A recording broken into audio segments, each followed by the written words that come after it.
All right, so you're here because you want to speak English better. Yeah. Yeah, I think that's a pretty safe bet. It's a common goal for sure. For sure. Whether it's, feeling more confident when you're chatting with people, or absolutely nailing that job interview that you've got coming up, or just connecting with people from all over the world. I mean, English is kind of the global language these days, isn't it? It really is, yeah. So welcome to the deep dive. Glad to have you here. Now, today, we're not going to be bogging you down with all those, super technical grammar rules and stuff. We've actually gone through a ton of material, online videos, podcasts, all sorts of stuff, all focused on helping you guys actually use English in real life situations. Absolutely. Yeah. And importantly, use it more quickly. Faster, better, that kind of thing. Exactly. So think of this deep dive as like a shortcut.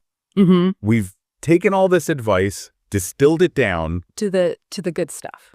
Yeah, to the good stuff. The techniques you can start using today, like right now, to see some real progress. Our mission here is to equip you with tools that actually work. For sure. Things you might not find in a typical textbook. Yeah, going beyond those traditional methods, right? Exactly.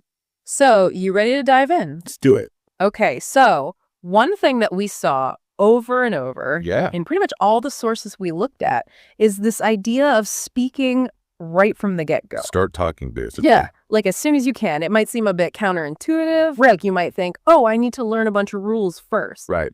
But what we found is that jumping straight into speaking is actually the fastest way to build those foundations. Like learning by doing. Right. Exactly. You get a feel for the language. Mm-hmm. One of the YouTube channels we watched even suggested just talking to yourself. Really? Yeah, like describing what you're doing throughout the day. I'm making breakfast, I'm walking the dog, that kind of thing. Interesting. Yeah. What do you think about that?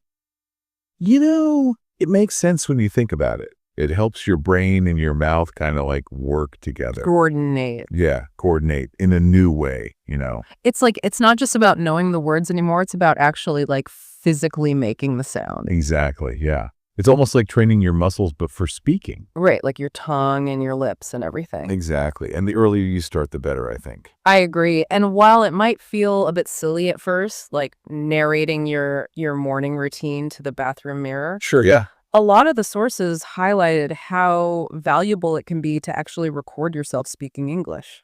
Ah, interesting. Yeah, it's like having an extra set of ears, Right. You can really hear how you're doing, and it helps you track your progress over time. And it probably helps with that self-consciousness, too. Definitely, yeah. The more you do it, the less awkward it feels. That makes sense. You're not so worried about making mistakes. You're just focused on getting those sounds out. Exactly. And that brings up a really important point, actually. A lot of the advice we found suggests that, especially in the early stages, it's way more beneficial to focus on clear, confident communication. Okay. Rather than trying to get every single grammar rule perfect. So it's more about fluency and getting your message across. Yeah, exactly. And being grammatically perfect all the time. Precisely. One of the podcasts we listened to even said, don't wait for some imaginary point of perfection to start speaking. Ah, I like that. Yeah. It's about getting out there and actually using the language. Because the more you speak, the more confident you'll become, right? Exactly. And the more you learn, they actually compared it to learning to ride a bike. Oh, interesting analogy. You don't sit down and study the physics of balance and motion before you get on. Right. You just hop on and start pedaling. You just go for it. And, you might fall a few times, but eventually you get it. It becomes second nature. Exactly. And, for those who really want to practice with other people, a lot of sources also recommended language exchange apps. Oh, yeah. Those can be really helpful. Yeah, they can connect you with native English speakers who are learning your language. Right.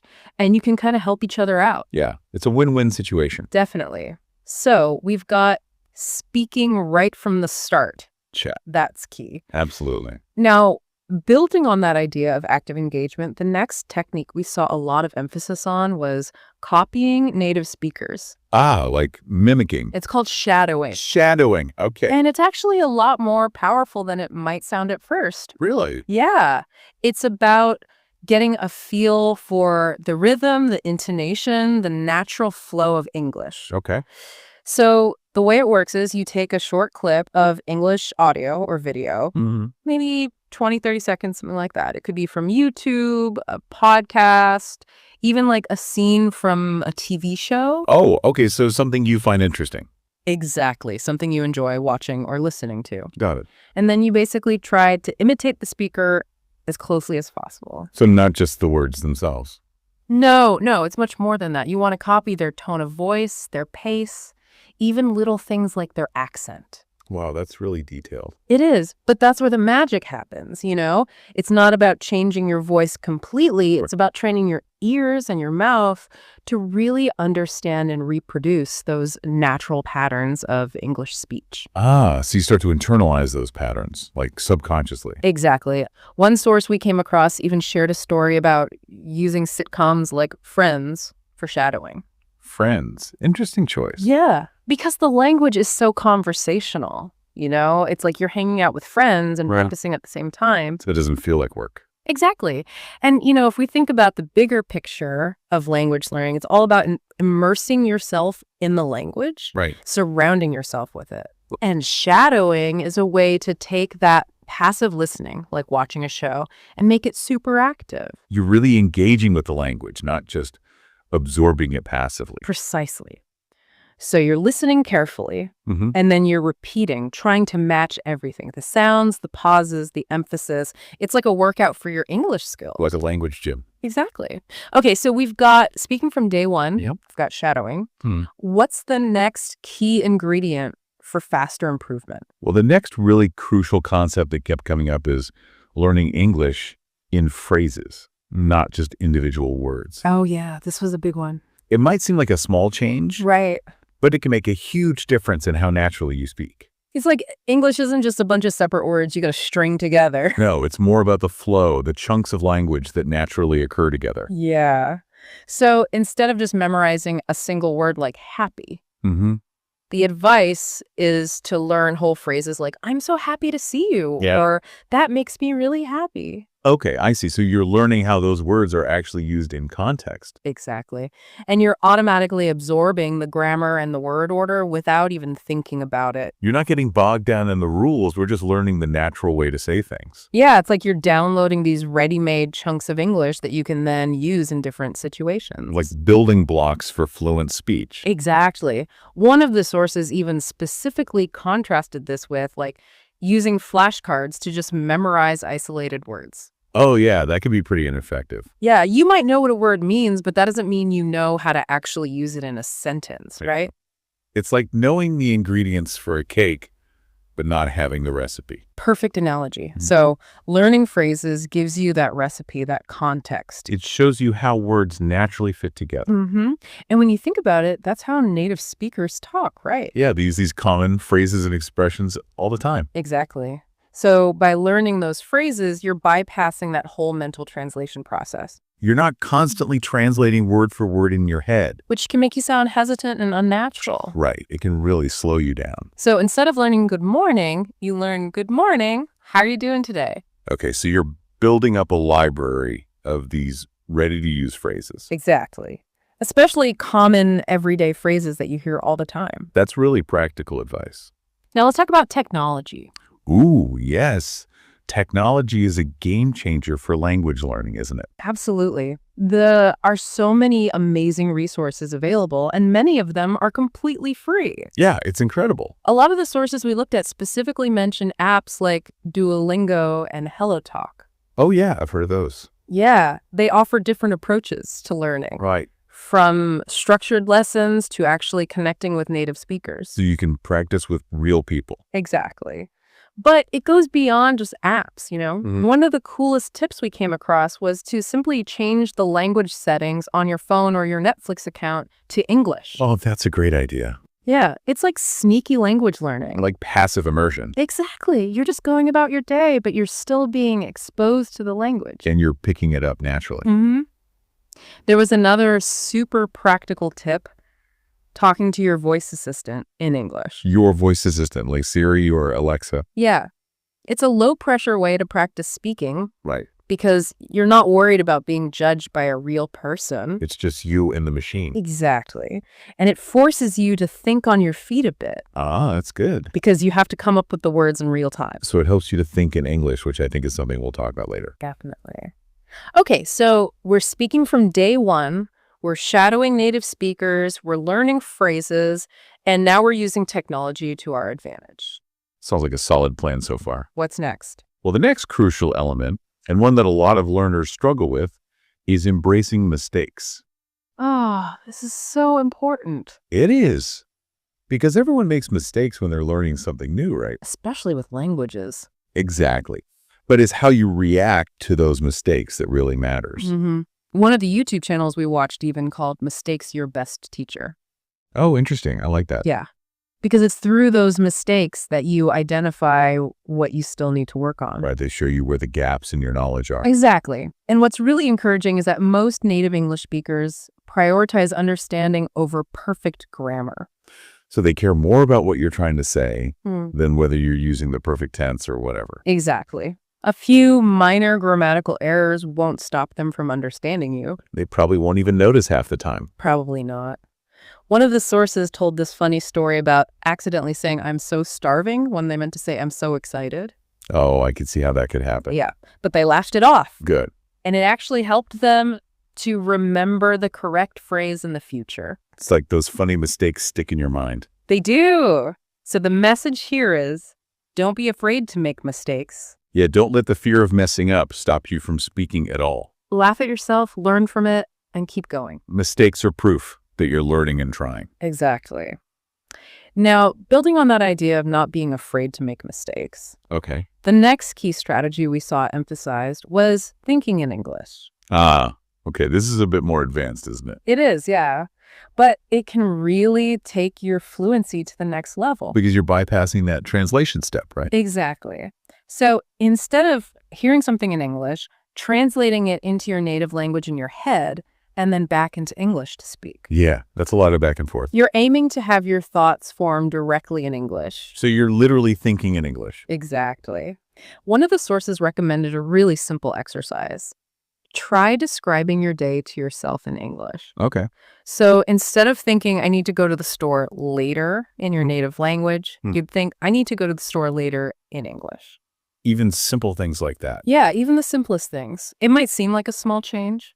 Right, but it really helps to shift your mindset. And over time, it speeds up your fluency Uh-huh. because you're not translating everything in your head. Precisely. And this connects back to what we were talking about earlier about learning phrases. Oh, right. Because you start to think in those ready-made chunks of language. Exactly. Instead of having to build every sentence word by word. It becomes more natural and automatic. Now, in addition to thinking and speaking in English, Yeah. the sources also strongly recommend incorporating regular reading into your routine. Oh, that makes sense. Yeah, it's a great way to build your vocabulary, get a better feel for sentence structure, and just absorb the rhythm of written English. And there's so many things you can read too. Absolutely.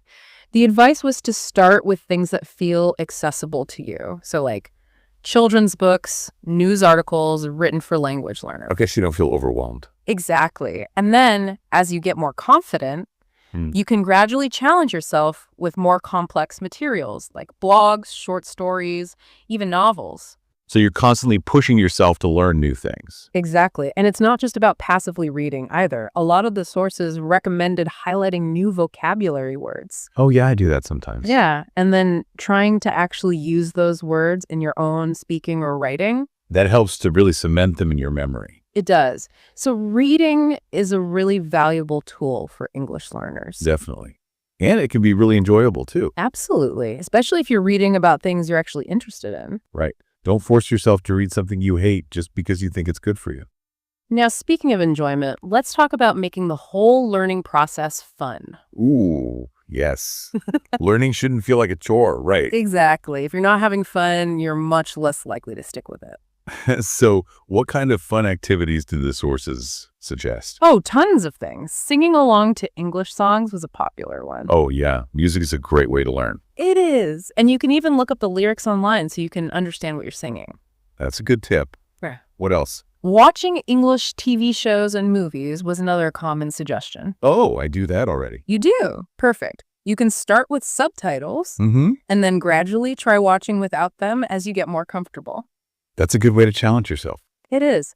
For something a bit more lighthearted, they also mentioned tongue twisters. Tongue twisters.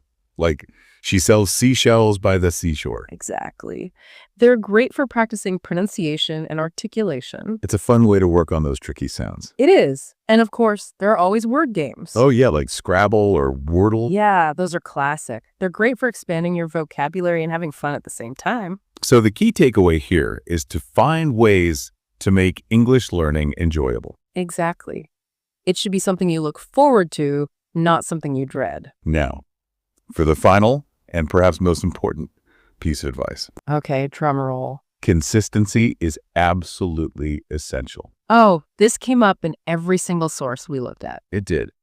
It's not about cramming for hours once a week. Mhm. It's about making English learning a regular part of your daily routine. Even if it's just for 10 or 15 minutes each day. Small, consistent efforts make a huge difference over time. They do. It's like building any other skill or even physical fitness. Exactly. It's those small daily habits that lead to real, lasting results. One source even suggested setting small goals for yourself, like learning a few new phrases each week or having a short conversation in English every day. Those are great, manageable goals. They are. So it's about integrating English into your life, not just treating it like a separate task you have to do. Making it a habit, not a chore. Exactly. All right. So to sum everything up, if you're serious about improving your English quickly and effectively, here are the key strategies from our deep dive. Yeah, let's recap.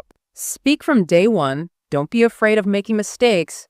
Copy native speakers through shadowing. Learn phrases, not just single words. Use technology to your advantage. Embrace those mistakes as learning opportunities. Try to think in English. Read regularly in English. Make the learning process fun. And above all, be consistent. Couldn't have said it better myself. Now, one final thing to keep in mind. Everyone who's fluent in English was once a beginner, just like you. Absolutely. It takes time and effort. And patience. So be patient with yourself, be persistent, and keep practicing. And here's a final thought for you to consider. Which of these techniques really resonates with you? How can you start using one or two of them today to make English a natural part of your life? Experiment. Find what works best for you and keep learning. That's it for this deep dive, everyone. Thanks for joining us. Until next time.